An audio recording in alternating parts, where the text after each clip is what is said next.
afroturismo, ele pretende, né, promover os espaços históricos, culturais negros e também gerar renda, né, para a população preta. E agora eu sei que faço parte dessa história. Eu criei uma conexão muito forte com a cidade a partir disso. Então contar essas histórias, isso é imensamente gratificante. O Brasil é o país com a maior população de pessoas negras fora da África. Em escala mundial, fica atrás somente da Nigéria, país africano que ocupa o primeiro lugar da lista. Quando falamos em Brasil, qual a cidade mais preta que te vem em mente? Provavelmente Salvador. Afinal, segundo o último censo do IBGE, realizado em 2010, Salvador tem mais de 82% da população que se autodeclara como preta ou parda. Isso em número de pessoas dá um pouco mais de 2,4 milhões.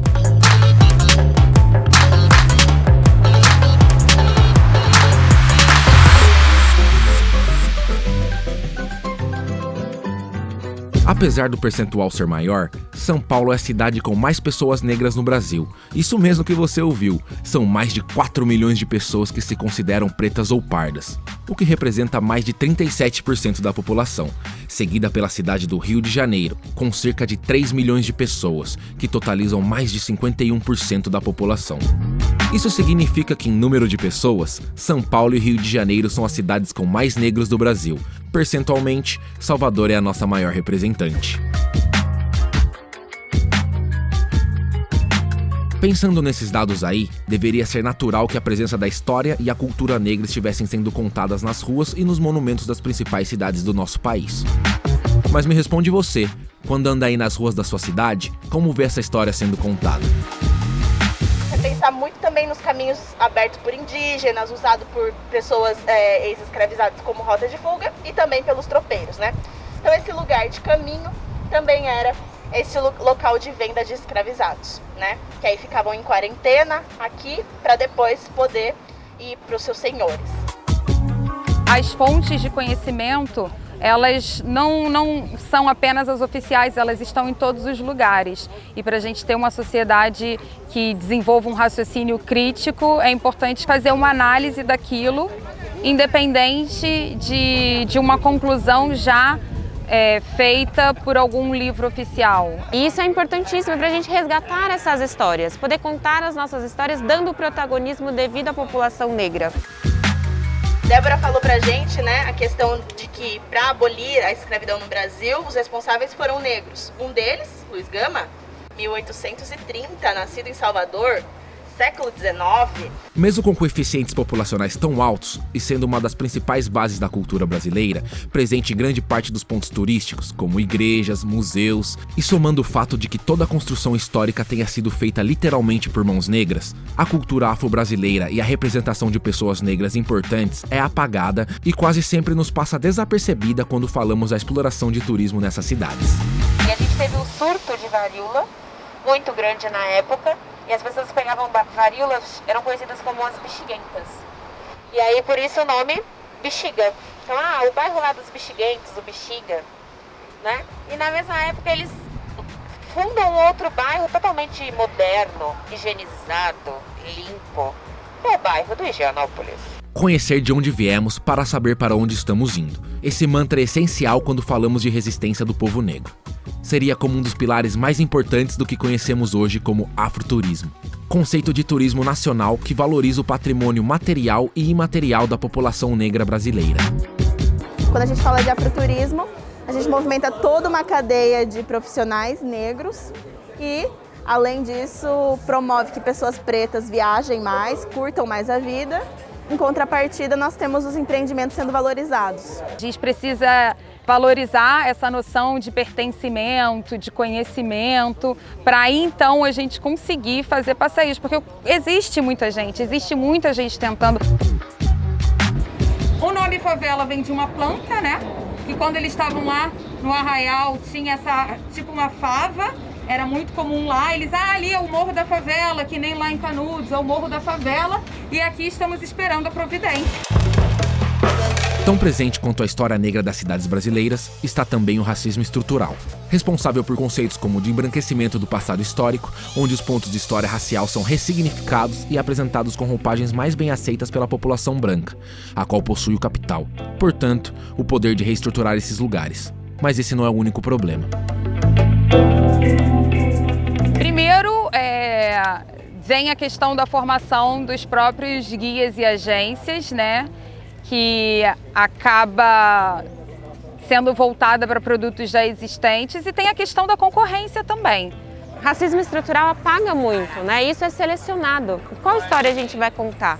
De quem são as histórias contadas? Existe uma grande exploração, principalmente dos trabalhadores, e falando em números, como é que você vai comparar, oferecer roteiros em que exige uma grande pesquisa, um desenvolvimento de percurso, de discurso. Aí você fala, mas é só isso?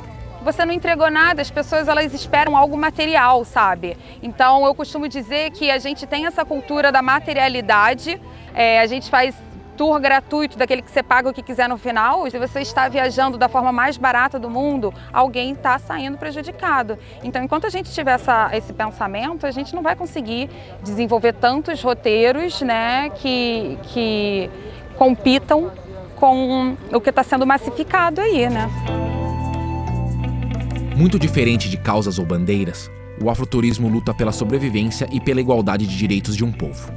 Mais do que conhecer e compartilhar sua história, temos que manter viva a cultura afro-brasileira como protagonista de sua própria narrativa. Carolina tenta publicar esses livros dela durante muito tempo, e isso ninguém nunca deu bola para ela. Imagina, né? Uma mulher preta, favelada, mãe solteira, e nada, a sociedade daquela época só gostava de mulheres belas, recatadas e do lar, daquela época. Hoje o afroturismo ele existe já no Brasil inteiro, então eu acredito que existem várias formas de você estar contribuindo. Uma delas é divulgando, compartilhando, conhecendo as iniciativas. Se eu conto uma história para você sobre Luiz Gama, sobre Carolina, sobre Zumbi, é responsabilidade sua passar para outra pessoa, divulgar esses trabalhos, divulgar essas histórias. Quanto mais protagonismo a gente der a essas pessoas que estão lutando nessa causa, mais força a gente dá à causa. Só fazendo mais, divulgando e valorizando, que você vai ter um número cada vez maior. Porque essas pessoas que estão se esforçando, estão estudando, estão criando roteiros incríveis, elas vão entender que aquilo está gerando um retorno e que aquilo tem espaço.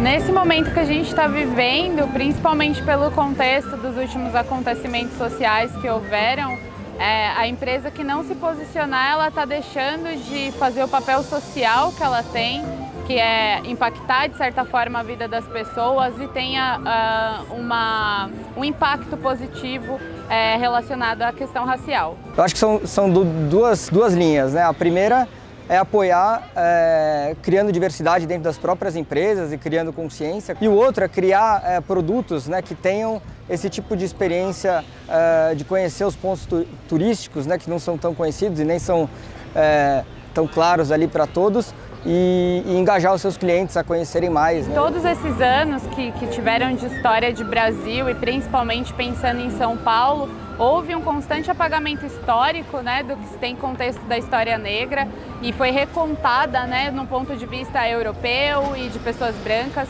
e resgatar essa história negra que existe na cidade é muito importante para que a gente comece a ressignificar esses espaços, não só pensando do ponto de vista turístico, mas também do pertencimento das pessoas negras na cidade de São Paulo. Tudo que eu vi foi muito novo, a gente realmente sofre um apagamento da história negra. Mais importante é resgatar raízes que às vezes a gente nem sabe que está perdida. Toda vez que a gente passar perto de um lugar que a gente aprendeu a história real, a gente explicar para as pessoas, porque muita gente não conhece. Ter esse conhecimento aprofundado do que realmente aconteceu, principalmente esse legado de todos os povos. Trazer de novo, né, as histórias que foram apagadas ao decorrer das décadas. Adentrou bastante hoje na história, né? Na história que a gente não ouve na escola, a gente não ouve outras pessoas falando. principal importância dessa ação é a gente conseguir elevar o nosso nível de consciência, que a partir daí a gente consegue, né, dar uma valorização e fazer nosso papel na sociedade. Essa história negra, ela nunca está presente, ou se está presente numa forma muito de sofrimento, falando sobre a questão da escravidão, que isso é o que mais me impacta, do ponto de vista de que a gente não sabe as histórias das pessoas que construíram a cidade e só sabe do ponto de vista branco e com essa inspiração europeia, né? Manter a história viva é dever de todos nós. Repense seus roteiros e fortaleça o afroturismo.